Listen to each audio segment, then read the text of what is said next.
अच्छा जी, अस्सलाम वालेकुम। अच्छा यार, ये लेक्चर है स्पेशल प्राइसिंग ऑर्डर का और ये मार्जिनल कॉस्टिंग के अंडर आता है। अच्छा, स्पेशल प्राइसिंग ऑर्डर्स क्या होते हैं और कब एप्लीकेबल होते हैं? सो बेसिकली एक होता है आपका नॉर्मल ऑर्डर, ठीक है, जिसपे जो नॉर्मली आप जितने पे अपनी एक प्रोडक्ट को बेच रहे होते हो। सो अभी अगर हम इस फैक्ट्री का सिनारियो देखें तो उसकी प्रोडक्शन कैपेसिटी है 10,000 यूनिट्स। ठीक है, मतलब आप अपनी फैक्ट्री में मैक्सिमम 10,000 यूनिट्स फिलहाल बना सकते हो। और एज ऑफ राइट नाउ आपके जो प्रोडक्ट है उसकी सेलिंग प्राइस 100 है, वेरिएबल कॉस्ट 80 है, और आपकी फैक्ट्री की फिक्स कॉस्ट है 130।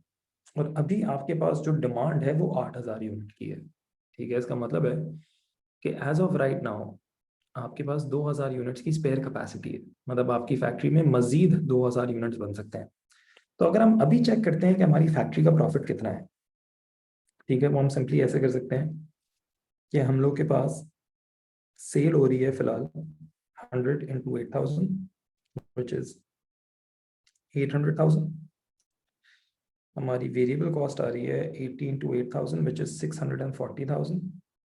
इससे कंट्रीब्यूशन आ गया 160, और फिक्स कॉस्ट है जी 130। तो अभी हमारी फैक्ट्री 8,000 यूनिट बेच के कमा रही है $30,000। अब यार ऑब्वियसली हर बंदा चाहता है कि वो अपने प्रॉफिट को मैक्सिमाइज करे। ठीक है, और अगर आपकी एक फैक्ट्री है और आपको पता है कि फिक्स कॉस्ट जो है वो आमतौर पे यूनिट्स के साथ चेंज नहीं होती, ठीक है, तो आपको पता है कि यार मैं ऑलरेडी अपनी फिक्स कॉस्ट कवर कर रहा हूँ, मुझे प्रॉफिट हो रहा है। एक अच्छे बिजनेसमैन को सिर्फ एक बात की टेंशन होगी कि यार मेरी फैक्ट्री में अभी भी 2,000 यूनिट्स बन सकते हैं, तो मैं अपनी फैक्ट्री की मैक्सिमम पोटेंशियल को यूज नहीं कर रहा। तो होता क्या है, कभी कभार जब आपके पास नॉर्मल ऑर्डर जो रूटीन वर्क है उससे आपके पास प्रॉफिट हो रहा होता है और आपकी फिक्स कॉस्ट कवर हो जाती है, तो आपके पास अगर कोई नया ऑर्डर आता है तो आप उसको स्पेशल प्राइस भी दे सकते हो। स्पेशल प्राइस का मतलब क्या है कि जो आपकी नॉर्मल सेलिंग प्राइस है $100, अगर उससे कम प्राइस पे भी आपसे कोई चीज़ मांगता है कोई बंदा या कोई क्लाइंट, तो आप उसको एक्सेप्ट करोगे या रिजेक्ट करोगे, वो कैसे डिसाइड होता है? इस बात का मतलब यह है कि लेट्स से मेरे पास एक नया ऑर्डर आता है, ठीक है, और वो बंदा कहता है कि जी आप मुझे 1,000 यूनिट्स बना दें। सही है, सबसे पहले मैं देखूंगा क्या मेरे पास कैपेसिटी है 1,000 यूनिट्स बनाने की। जी बिल्कुल है, 2,000 की स्पेयर कैपेसिटी थी, मैं 1,000 यूनिट्स और बना सकता हूँ। फिर लेट्स से वो मुझे कोट करता है कि मैं आपसे ये यूनिट्स खरीदूंगा $90 के हिसाब से। हालांकि यही चीज़ आप आम तौर पे कितने में बेचते हो? अब इसको 100 में बेचते हो। तो क्या आपको ये ऑर्डर एक्सेप्ट करना चाहिए या नहीं करना चाहिए?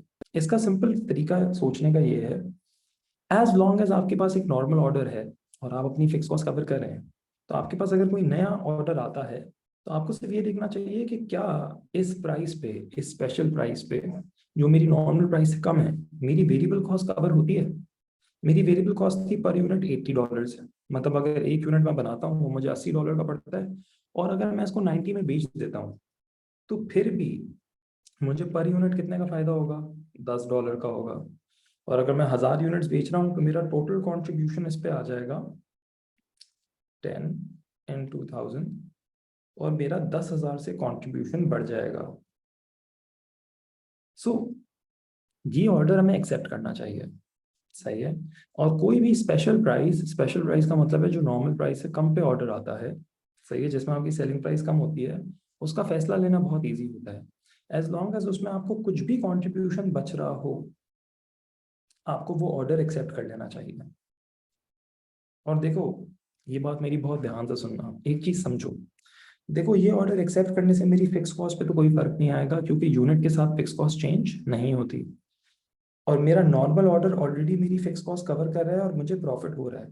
तो इस ऑर्डर को एक्सेप्ट करने से, क्योंकि मेरा कंट्रीब्यूशन 10,000 से बढ़ेगा और फिक्स कॉस्ट ऑलरेडी कवर्ड है, तो ये डायरेक्टली मेरे प्रॉफिट को 10,000 से बढ़ा देगा। सही है, तो उन कंडीशंस में, सही है, मैं उसकी समरी दे देता हूँ, जब आपके पास एक नॉर्मल ऑर्डर हो और आपको प्रॉफिट हो रहा हो, फिक्स कॉस्ट कवर हो रही हो, तो आप अपनी नॉर्मल सेलिंग प्राइस से कम में भी ऑर्डर एक्सेप्ट कर सकते हो। ठीक है, बिकॉज जो भी कंट्रीब्यूशन होगा वो डायरेक्टली आपका प्रॉफिट बढ़ाएगा। अब यार ये सोचने वाली बात है कि आप इस ऑर्डर को किस प्राइस तक एक्सेप्ट कर सकते थे। आपकी वेरिएबल कॉस्ट थी 80, तो अगर आपकी सेलिंग प्राइस 81 भी होती ना, तो भी ये ऑर्डर एक्सेप्ट करना आपके लिए वाइबल होता, क्योंकि फिर भी ये ऑर्डर आपको पर यूनिट एटलीस्ट मरे से मरा $1 तो कमा के दे रहा है ना। और 1000 यूनिट बेचने का मतलब है कि $1000 तो एक्स्ट्रा आएंगे ना, $1000 का एक्स्ट्रा कंट्रीब्यूशन होगा। सही है। सो स्पेशल प्राइसिंग ऑर्डर्स में all you need to see is as long as your variable cost is covered और आपको कुछ भी पॉजिटिव कंट्रीब्यूशन हो रहा हो, आप ऑर्डर को एक्सेप्ट करें। ठीक है, because that will eventually increase your profit. Now सवाल किस तरह आता है पेपर में? पेपर में सवाल आता है कि जी ये स्पेशल प्राइस है, आप बताएं ऑर्डर एक्सेप्ट करें या ना करें। ठीक है, आप उसकी स्टेटमेंट बनाएं और आप चेक करें कि अगर उसमें आपको प्रॉफिट हो रहा है या कंट्रीब्यूशन हो रहा है, सही है, as long as positive contribution है, आप उस ऑर्डर को एक्सेप्ट करें। ठीक है, तुम्हारे पास 3-4 मार्क का एक बेसिक सवाल आता है, वो आपको एक सेलिंग प्राइस देता है जो आपकी नॉर्मल सेलिंग प्राइस से कम होती है। जैसे मैंने इस दफ़ा सेलिंग प्राइस 90 दी थी, वो आपको यूनिट्स देगा। आप इस तरह कंट्रीब्यूशन पर यूनिट निकालें, उसको यूनिट से मल्टीप्लाई करें, आपके पास अगर पॉजिटिव कंट्रीब्यूशन आता है, आप डिसीजन देंगे कि हमें इस ऑर्डर को एक्सेप्ट कर लेना चाहिए। अब इस पे जो थ्योरी आती है उसमें आपको क्या लिखना चाहिए? इस पे थ्योरी आती है कि इस ऑर्डर को एक्सेप्ट करने से नुकसान क्या हो सकता है। देखो, फायदे और नुकसान दोनों बता देता हूँ। फायदा ये है कि आपका कंट्रीब्यूशन इंक्रीज हो रहा है और आपका प्रॉफिट इंक्रीज हो रहा है। ठीक है, और दूसरी बात यह है कि आपके पास वैसे भी स्पेयर कैपेसिटी थी। ठीक है, आप अपनी फैक्ट्री को मैक्सिमम पोटेंशियल पे यूज नहीं कर रहे थे, तो आप ये ऑर्डर एक्सेप्ट करके उसको और बेहतर तरह से यूटिलाइज करें। डिसएडवांटेज ये हो सकते हैं कि यार आपका जो नॉर्मल वाला कस्टमर था वो आपसे कंप्लेन कर सकता है कि जी मैं आपको इतना बड़ा ऑर्डर देता हूँ और मैं आपका इतना पुराना कस्टमर हूँ, लेकिन आप मुझे $100 में चीज़ दे रहे हैं जो आप किसी और बंदे को 90 में दे रहे हैं। तो हो सकता है कि आपका नॉर्मल कस्टमर कंप्लेन करे और उससे आपके रिलेशन खराब हो जाए। ठीक है, दूसरा ड्रॉबैक ये है कि हो सकता है कि अगर आप ये स्पेशल ऑर्डर एक्सेप्ट कर लेते हैं, ठीक है, जैसे मैंने आपको बताया, थोड़ा सा मैं आपको रिमाइंड कराता हूँ, हमारे पास 8000 यूनिट का नॉर्मल ऑर्डर था, फिर 1000 यूनिट का हमने स्पेशल ऑर्डर एक्सेप्ट कर लिया था। ठीक है, ये नॉर्मल ऑर्डर था। अब हो सकता है कि यार बाद में 2-3 महीने बाद इसी साल में आपके पास एक और ऑर्डर आ जाता है जिसकी सेलिंग प्राइस 100 ही होती है। ठीक है, नॉर्मल सेलिंग प्राइस पे एक ऑर्डर आता है और लेट्स से वो 2000 यूनिट्स का ऑर्डर आता है, तो आप फंस जाओगे, क्योंकि अब आपने क्योंकि कम पैसे में एक ऑर्डर, स्पेशल प्राइस में एक ऑर्डर एक्सेप्ट कर लिया है, तो आप फुल प्राइस में ये ऑर्डर एक्सेप्ट इसलिए नहीं कर सकते बिकॉज अब आपके पास कैपेसिटी नहीं है। ठीक है, इस ऑर्डर को एक्सेप्ट करने के बाद आपके पास जो स्पेयर कैपेसिटी बची थी वो सिर्फ 1000 यूनिट की थी। अब अगर नॉर्मल प्राइस में या ज़्यादा सेलिंग प्राइस में बाद में कोई ऑर्डर आता है, तो बाद में फिर आप उसको एक्सेप्ट नहीं कर पाओगे because you don't have enough capacity any more. तो ये दो उसके ड्रॉबैक्स हैं और ये दो उसके फायदे हैं। ठीक है, लेकिन नॉर्मली हम एक्सेप्ट कर लेते हैं because we don't wait for normal orders in future, because we don't know कि अगर हमें वो ऑर्डर्स मिलेंगे या नहीं मिलेंगे। लेकिन ऑब्वियसली थ्योरी लिखते हुए आप उसको बुरी साइड भी बताते हो कि ये हो सकता है।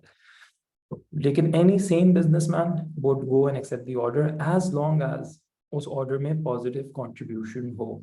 ठीक है, तो इसको अगर मैं एक वर्ड या एक लाइन में समराइज करूं स्पेशल प्राइसिंग ऑर्डर को, स्पेशल प्राइसिंग ऑर्डर्स वो होते हैं जब आपके पास ऑर्डर नॉर्मल सेलिंग प्राइस से कम में आए और उसको आप एक्सेप्ट या रिजेक्ट कंट्रीब्यूशन के बेस पे करते हैं। अगर आपका कंट्रीब्यूशन पॉजिटिव हो रहा है उस सेलिंग प्राइस पे, तो आप ऑर्डर को एक्सेप्ट करें।